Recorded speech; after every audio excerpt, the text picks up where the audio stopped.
Hello everyone, Jason Alea back here again, and today we're going to go over my top 10 favorite films of 2021. A few honorable mentions include Judas and the Black Messiah, which was a great, riveting, true story about the Black Panthers and their leader, and sort of the inner workings of their organization and how they were kind of infiltrated by someone from the outside. It was a very riveting story, and I thought it was really well directed. American Underdog was an uplifting story about a American football player starting from the bottom and climbed his way up to the top, defying all odds. It was a really well done story and had one of Zachary Levi's best performances. And last but not least, Tick Tick Boom was an engaging musical with beautiful music and a great lead performance by Andrew Garfield, who I would love to see get nominated and possibly win an Oscar for this year. But these are my honorable mentions. Now to go on to number 10. In number 10 on my list is Ghostbusters Afterlife. While I do have nostalgia for the film, it's not like deep nostalgia for the original film. It was like on Netflix and I watched it many times and I enjoyed it. It was one of my favorite Netflix films. And I was very looking forward to this sequel, considering that it's directed by the son of the original film's director. And I thought Jason Reitman did a great job recapturing what made the original so great. It was a beautiful send-off for Harold Ramis in the film. The new characters were all really engaging. I love the vibe it has. It has a heartwarming vibe to it. I just had a really good time with this film, and it just took me back to a time where movies could just be fun and engaging, but also really heartwarming at the same time. And I wish more films like this would get made. Coming up at number 9, we have... Oh my goodness. Sorry. Sorry, just a little cough there. Number 9, we have A Quiet Place Part 2. A Quiet Place Part 2 was an excellent sequel to the original Quiet Place, which I also really loved. John Krasinski does not star here since, spoiler alert for the first movie, he dies. His character dies in the first movie, so he's just in a little cameo role in the beginning and then just directs the rest of the film. And you could see the passion he has for this story and these characters. And the horror elements in this film work just as well, if not better, than the first. Coming up at number 8, we have The Suicide Squad. The film has gone down a bit over the years since I saw a couple of other better films, but nevertheless, The Suicide Squad by James Gunn is an amazing movie still. I still really enjoyed this, and I thought it was one of the best superhero films of the past, not decade I would say, because this decade just started, but in the past 5 years. It was different, it was unique. I thought the characters were all engaging and the story itself unpredictable, and I was very unsure on who's going to die or not. There were a bunch of surprises in the film.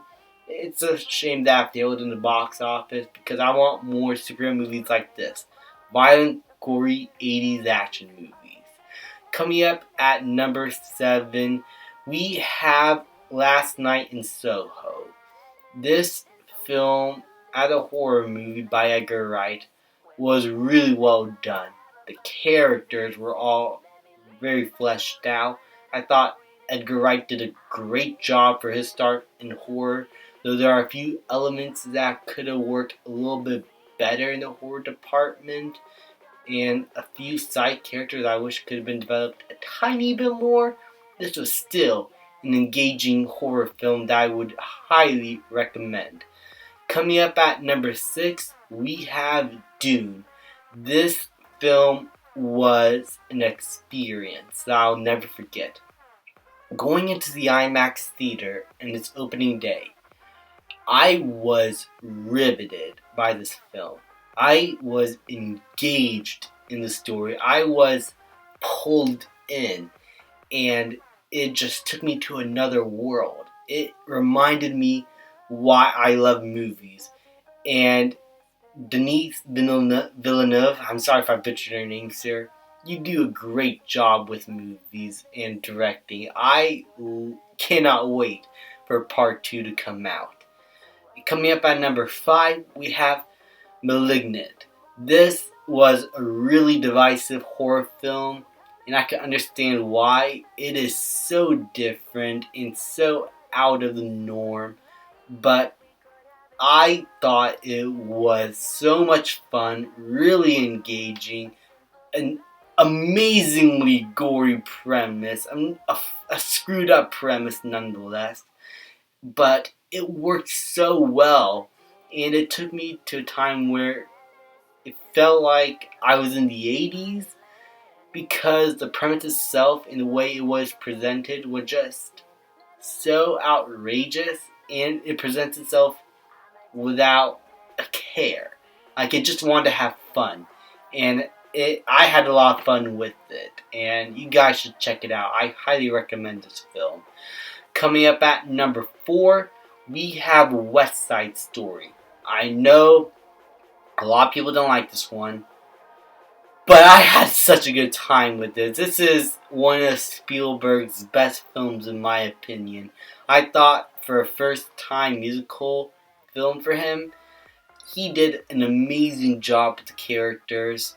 I thought the musical elements were really well done. Some of my favorite set pieces from a Spielberg production I have seen. And the story itself, I gotta say, I'm not a fan of West Side Story, but I thought the story itself was really engaging, and I was able to understand how everything works and how the characters operate in this world. This West Side Story was just a really good film and probably one of my favorite musicals of all time.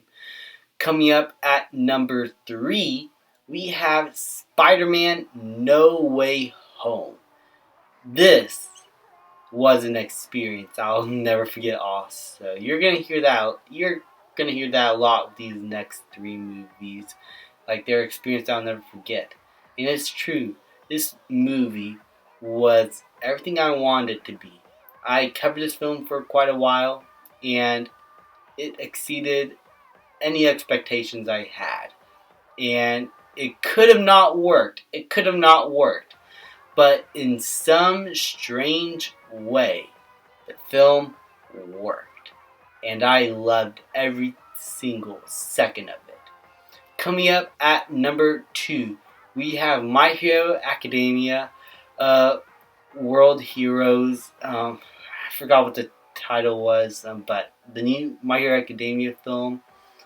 Again, another My Hero Academia film, number 2, my favorite of the year. This film was so much fun. I love this show, and while I still need to catch up with a couple more episodes of it, because I haven't watched it in quite a while, watching the film, you don't have to see any of the episodes to enjoy the movie overall. It will be better. It will be a better experience for sure.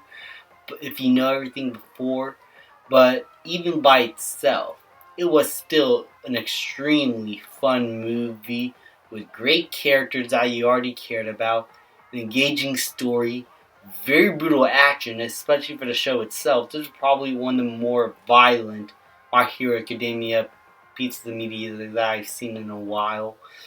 It just overall was such a blast, and it's my favorite movie experience personally because I was alone in the theater, that I could do whatever the hell I want. But overall, as a movie itself, it worked very well, and I would highly recommend it if you have not seen it. And I would assume that you guys already know what is my number one favorite movie of 2021. And it's possibly in a lot of other people's number one. And it's a movie that we've been clamoring for, that the fans have been wanting for a long time. The movie that we've been waiting for. The movie that's supposed to change the world. And that is Home Sweet Home. Well, screw that movie. It is Zack Snyder's Justice League for sure. This movie, I was so scared to watch because I did not want this to be any worse than the theatrical version that came out years ago. But Zack Snyder came in, completed his vision, and proved to everybody that as long as you gave him creative control, as long as you put your trust in him, he's able to bring out a great film. It's what they should have done with him with Batman vs. Superman and the Ultimate Cut. Like, they should have released that version. They should have released this version of Justice League, because the characters are vastly improved and had a lot more depth. The story, while still the same, had a lot more layers. The villain and antagonists in the film were much more engaging and threatening and understandable. The themes were of teaming up and coming together were a lot more engaging here. And as a movie as a whole, I never get tired of it. This is probably the most rewatched film of the year for me. It was everything I wanted to be. And if this does end up being Zack Snyder's last film in the DCEU, he sent himself off with a bang. And if you haven't seen it, go check it out. Please, it is worth it. And if you are worried that it's going to be any worse than the theatrical cut, don't worry. This is the good version of the movie, and is my favorite movie of 2021.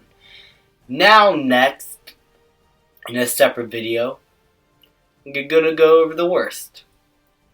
And I caught up with a bunch of stinkers this year, so be prepared for that. Thank you guys so much for watching. Please leave a like, subscribe, comment, and I will see you guys next time.